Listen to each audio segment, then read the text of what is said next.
Salam, selamat pagi Ibu Bapa, saudara-saudara yang dikasihi Tuhan. Salam sehat untuk kita semua. Pagi ini dari Bukit Sion Makale, kami akan menyampaikan renungan harian Toraja untuk mengawali segala aktivitas kita. Mari kita berdoa. Terpujilah namamu ya Tuhan, Engkau Allah pengasih dan penyayang dalam hidup kami. Engkau yang memberikan hari baru karuniamu pada pagi ini. Engkau membangunkan kami dari tubuh yang baru, kekuatan yang baru, sehingga kami boleh menikmati kehidupan yang baru di dalam Tuhan. Kami akan membaca, mendengar, dan merenungkan firman-Mu. Tolong dan sertai kami semua. Dalam nama Yesus Kristus kami berdoa. Amin. Kisah Para Rasul pasal 13 ayat 4 hingga ayatnya yang ke-12. Saulus dan Barnabas di Pulau Siprus. Oleh karena disuruh Roh Kudus, Barnabas dan Saulus berangkat ke Seleukia, dan dari situ mereka berlayar ke Siprus. Setiba di Salamis, mereka memberitakan firman Allah di dalam rumah-rumah ibadat orang Yahudi, dan Yohanes menyertai mereka sebagai pembantu mereka. Mereka mengelilingi seluruh pulau itu sampai ke Pafos. Di situ mereka bertemu dengan seorang Yahudi bernama Barisis. Ia seorang tukang sihir dan nabi palsu. Ia adalah kawan gubernur pulau itu, Sergius Paulus, yang adalah orang cerdas. Gubernur itu memanggil Barnabas dan Saulus karena ingin mendengar firman Allah. Tetapi Elimas, demikianlah namanya dalam bahasa Yunani, tukang sihir itu menghalang-halangi mereka dan berusaha membelokkan gubernur itu dari imannya. Tetapi Saulus, juga disebut Paulus, yang penuh dengan Roh Kudus, menatap dia dan berkata, "Hai anak iblis, engkau penuh dengan rupa-rupa tipu muslihat dan kejahatan. Engkau musuh segala kebenaran. Tidakkah engkau akan berhenti membelokkan jalan Tuhan yang lurus itu? Sekarang, lihatlah tangan Tuhan datang menimpa engkau, dan engkau menjadi buta. Beberapa hari lamanya engkau tidak dapat melihat matahari." Dan seketika itu juga orang itu merasa diliputi kabut dan gelap, dan sambil meraba-raba ia harus mencari orang untuk menuntun dia. Melihat apa yang telah terjadi itu, percayalah gubernur itu, ia takjub oleh ajaran Tuhan. Amin. Bapak Ibu, saudara-saudara yang dikasihi Tuhan, dalam bacaan kita pagi ini, Kisah Para Rasul 13 ayat 4 hingga ayat yang ke-12 diberi judul Tak Terkalahkan,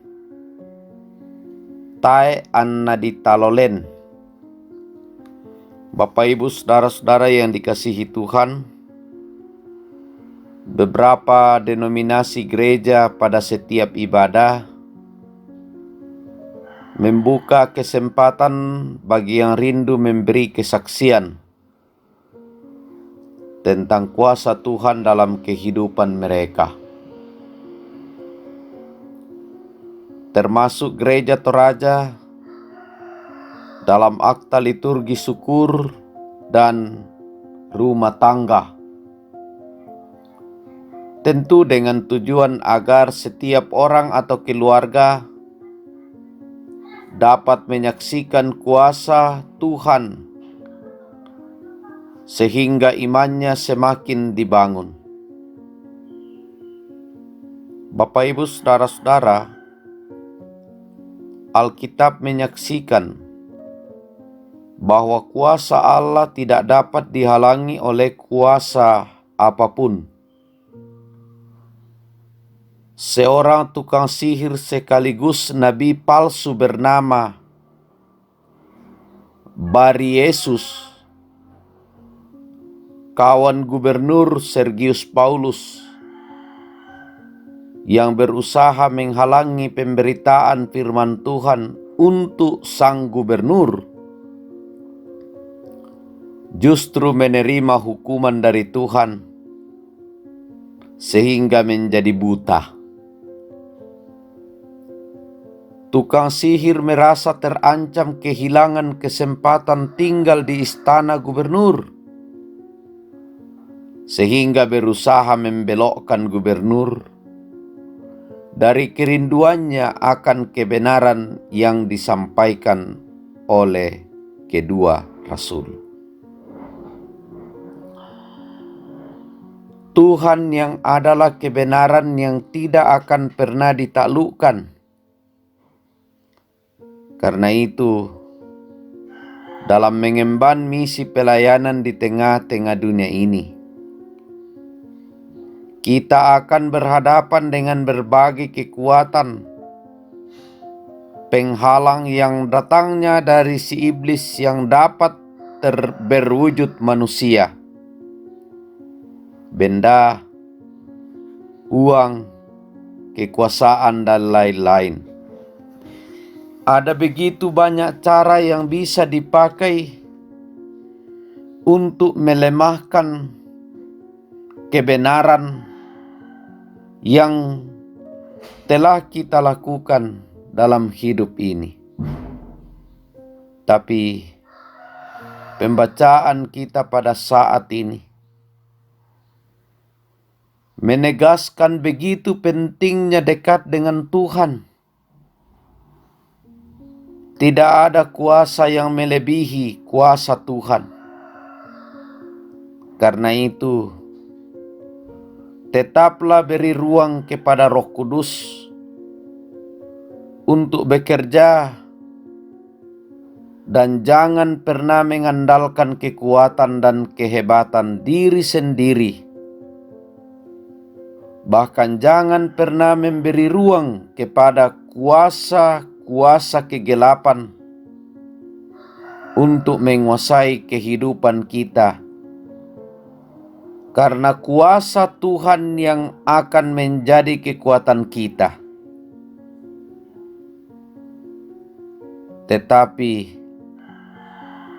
tetaplah percaya kepada Tuhan dan percayalah bahwa mengandalkan kuasa-Nya berarti kita akan hidup dalam kemenangan bersamanya.